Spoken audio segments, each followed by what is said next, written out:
बच्चों आज हम लोग क्लास 10th में आगे क्रम में इम्पोर्टेंस ऑफ फोटोसिंथेसिस प्रकाश संश्लेषण क्रिया के महत्व के बारे में जानकारी लेंगे।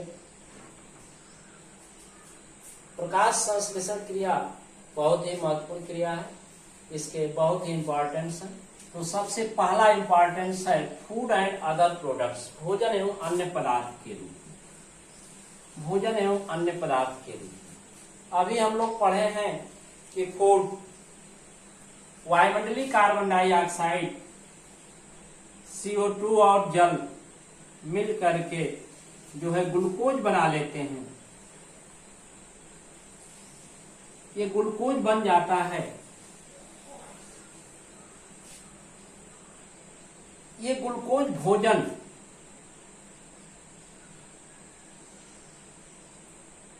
ग्लूकोज किसमें बदल जाता है? स्टार्च। और स्टार्च मंड जो है पौधे के भिन्न भिन्न भागों में संचित हो जाता है। तो बच्चों भोजन के रूप में जैसे हरे पौधे प्रकाश संश्लेषण क्रिया द्वारा कार्बन डाइऑक्साइड का चयन करके कार्बोहाइड्रेट का निर्माण करते हैं, ग्लूकोज का निर्माण करते हैं, वो डाइसैकराइड पॉलीसैकराइड में परिवर्तित होकर पौधे के भिन्न भिन्न भागों में संचित हो जाता है। जड़, तना, पत्ती, पुष्प, कलिका, फल, बीज इत्यादि के रूप में संचित हो जाता है। सभी जंतु उस पौधे पर भोजन के लिए आश्रित रहते हैं। जैसे देखिए जंतुओं से हमें दूध मिलता है, मांस मिलता है, अंडा मिलता है, और दूध देने वाले जो भी पशु हैं, जंतु हैं, वो पौधे पर अप्रत्यक्ष रूप से भोजन के लिए आश्रित रहते हैं। मांस देने वाले गाय, बकरी, भैंस इत्यादि जितने भी पशु हैं ये पौधे को ही भोजन के रूप में ग्रहण करते हैं। उनसे हमें दूध मिलते हैं, मांस मिलते हैं। अंडा देने वाले भी उनके ग्रेन्स दानों को खाते हैं। अन्य पदार्थ के रूप में जैसे पौधों से हमें टिम्बर लकड़ी प्राप्त होती है। क्या प्राप्त होती है? लकड़ी, इमारती लकड़ियां प्राप्त होती हैं जिससे फर्नीचर वगैरह बनाए जाते हैं। और जो रस्सियां तैयार होती हैं, फाइबर एल्डिंग प्लांट होते हैं, कुछ ऐसे पौधे जो फाइबर का निर्माण करते हैं। इत्यादि अन्य पदार्थों के रूप में रबर तैयार होता है कुछ पौधों से। इस तरह से भोजन एंड अदर प्रोडक्ट के रूप में। दूसरा है purification of air, purification of atmosphere, purification of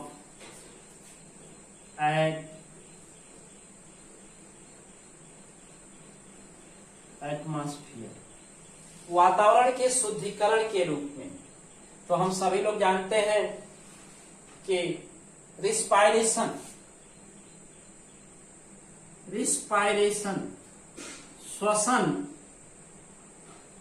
एक ऐसी उपापचय क्रिया है जिसमें O2 ली जाती है और CO2 निकाली जाती है। ध्यान दीजिए, चाहे जंतु हो चाहे पौधे, ये ऑक्सीजन प्राप्त करते हैं, लेते हैं, कोशिकाओं में भोजन का ऑक्सीकरण करते हैं, ऊर्जा उत्पन्न होती है और कार्बन डाइऑक्साइड छोड़ते हैं।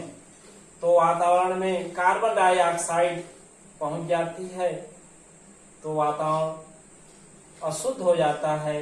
लेकिन जब हरे पौधे प्रकाश संश्लेषण क्रिया में जो है कार्बन डाइऑक्साइड का उपयोग करते हैं, उसी कार्बन डाइऑक्साइड के अपचयन से कार्बोहाइड्रेट बनता है और बाई प्रोडक्ट के रूप में ऑक्सीजन उत्पन्न होती है। तो वह ऑक्सीजन वायुमंडल के शुद्धिकरण में भाग लेती है। इस तरह से प्यूरिफिकेशन ऑफ एटमॉस्फेयर प्रकाश संश्लेषण का दूसरा महत्व है कि ये वातावरण को शुद्ध करती है और सभी जीवधारियों के लिए श्वसन, सभी जीवधारियों को जीवित रहने के लिए जो है ये ऑक्सीजन गैस देती है। यदि पेड़ पौधे न रहें प्रकाश संश्लेषण क्रिया न हो, ऑक्सीजन गैस न उत्पन्न हो, तो किसी भी स्थिति में कोई भी जीवधारी जीवित अवस्था में नहीं रह सकता, क्योंकि कोई भी जीव बगैर श्वसन के, बगैर रिस्पायरेशन के जीवित अवस्था में नहीं रह सकता, और उस श्वसन के लिए ऑक्सीजन गैस की आवश्यकता पड़ती है। ऑक्सीजन गैस उस क्रिया में प्रयुक्त होता है, और यह ऑक्सीजन गैस का स्रोत है प्रकाश संश्लेषण। हम लोग पढ़ चुके हैं पीछे कि प्रकाशिक अभिक्रिया में जल के प्रकाश जल अपघटन से जो है जल के वियोजन से हाइड्रोजन और हाइड्रोक्सिल आयन बनते हैं। हाइड्रोजन आयन जो है, हाइड्रोजन आयन H2O 4H2O ये टूटता है 4H आयन और प्लस 4OH आयन। तो हाइड्रोजन आयन हाइड्रोजन ग्राही द्वारा NADP द्वारा ग्रहण कर लिए जाते हैं, जबकि ये 4H के द्वारा जो है H2O plus O2 oxygen gas उत्पन्न होती है। यही ऑक्सीजन गैस वातावरण में पहुंचकर वातावरण को शुद्ध भी करती है और सभी जीवधारियों को ऑक्सीजन श्वसन क्रिया के लिए प्रदान करती है। इस तरह से ड्यूअल नेचर इस फोटोसिंथेसिस का है, प्यूरिफिकेशन ऑफ एटमॉस्फेयर, वातावरण के शुद्धिकरण में, और giving the raw material of respiration, श्वसन के लिए जो है ऑक्सीकरण के लिए जो गैस ऑक्सीजन प्रयुक्त होती है उसको देना। तीसरा आपका है source of energy. Source of energy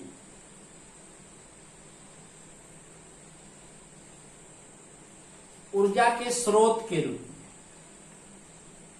ऊर्जा के स्रोत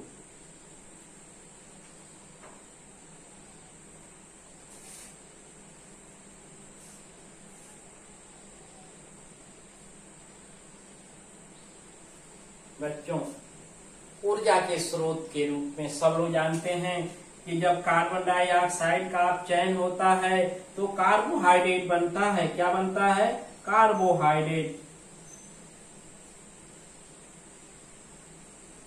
कार्बोहाइड्रेट का निर्माण होता है, और ये कार्बोहाइड्रेट इस रूप में ग्लूकोज, और ये ग्लूकोज किस रूप में? Cell respiration. सेल रिस्पायरेशन कोश की श्वसन में खर्च होता है, और उससे क्या उत्पन्न होती है? एनर्जी, ऊर्जा उत्पन्न होती है। तो बच्चों, सोर्स ऑफ एनर्जी के रूप में, ऊर्जा के स्रोत के रूप में कार्बन डाइऑक्साइड के अपचयन के फलस्वरूप कार्बोहाइड्रेट ग्लूकोज का निर्माण होता है, और ग्लूकोज जो है सेल रिस्पायरेशन कोश की श्वसन में प्रयुक्त होकर के ऑक्सीकृत होकर के एनर्जी उत्पन्न करता है, ऊर्जा उत्पन्न करता है। अब ये ऊर्जा किस तरह से एटीपी के फॉर्मेशन के रूप में हम लोग पढ़ेंगे कि किस तरह से ऊर्जा का निर्माण होता है आगे के क्रम में।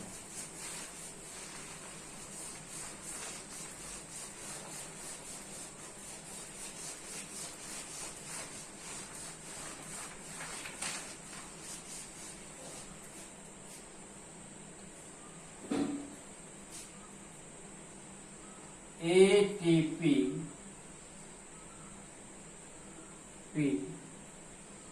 ऊर्जा यौगिक।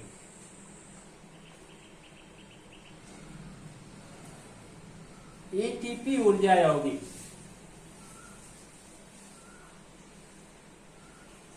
किस तरह से एटीपी का यौगिकीकरण होता है?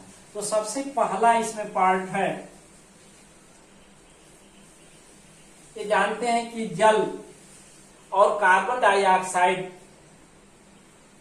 के संयोग से प्रकाश संश्लेषण क्रिया होती है, लेकिन जब जल का H2O का 4H2O का प्रकाश जल अपघटन होता है, फोटोलिसिस, प्रकाश जल अपघटन,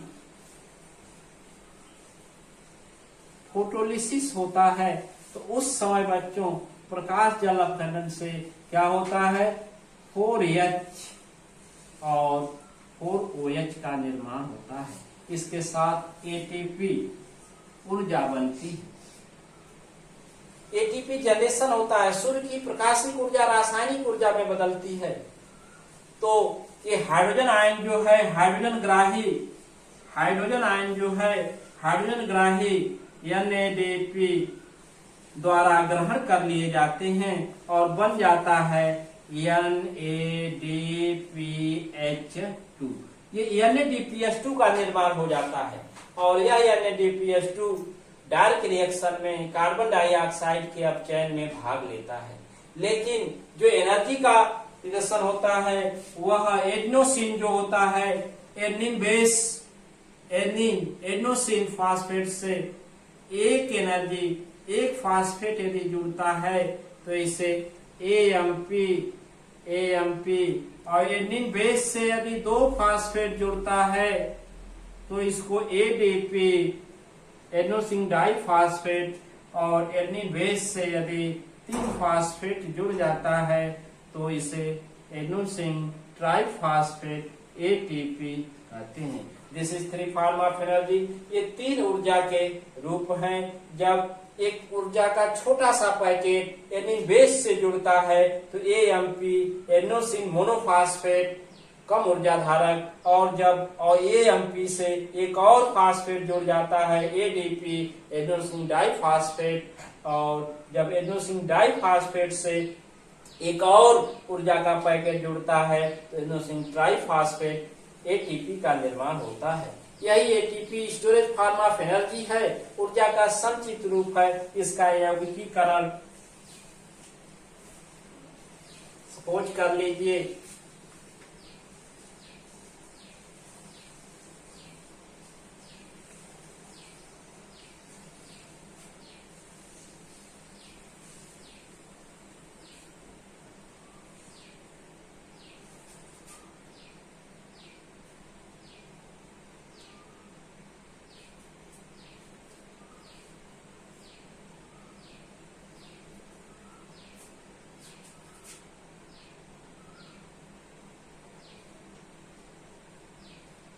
एडेनोसिन नाइट्रोजन बेस है,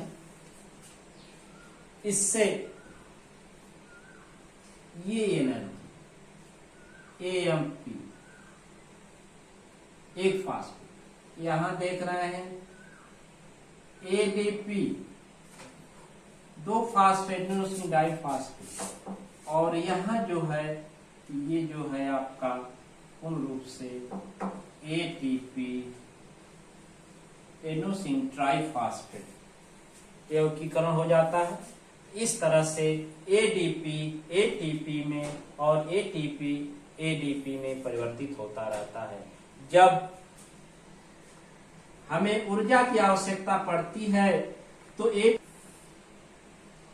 यहाँ पर देख रहे हैं कि एडेनिन नाइट्रोजन बेस से एक फास्फेट कम ऊर्जा धारक कंपाउंड जुड़ रहा था AMP, एडेनोसिन मोनोफास्फेट, और जब यहाँ एक और फास्फेट जुड़ जाता है तो ADP, एडेनोसिन डाइफास्फेट, और बच्चों जब तीसरा जो है फास्फेट जुड़ता है तो ATP, एडेनोसिन ट्राइफास्फेट। इस तरह से ADP से ATP और ATP से ADP परिवर्तित होती रहती है। जैसे देखें कि यदि हमें ऊर्जा की आवश्यकता है तो ATP एक फास्फेट छोड़कर ADP में बदल जाता है, और जब हमें कोष की श्वसन से ऊर्जा मिलती है तो ADP एक फास्फेट प्राप्त करके ATP में बदल जाता है।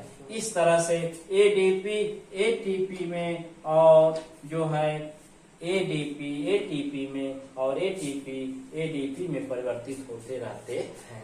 ATP storage form of energy है।